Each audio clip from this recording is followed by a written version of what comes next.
আসসালামু আলাইকুম, welcome to Tanvir academy. দেখতে পারতেছেন আপনারা এখানে একটি পিডিএফ ফাইল আছে।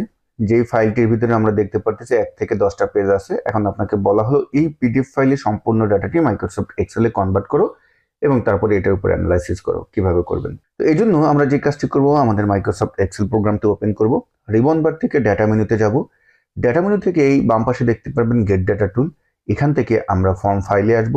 ডান পাশে দেখতে পারবেন এইখানে নিচে দেওয়া আছে ফর্ম পিডিএফ। ফর্ম পিডিএফ এ ক্লিক করবেন। এরপরে আমাদের ফাইলটি যেখানে আছে সেখান থেকে সিলেক্ট করে নিয়ে আসতে হবে এই ডায়লগ বক্সটির মাধ্যমে। তো আমাদের ফাইলটি আছে হলো ডেস্কটপ লোকেশন এখানে, এবং আমাদের ফাইলটির নাম হলো টেক প্রোডাক্ট ডাটা।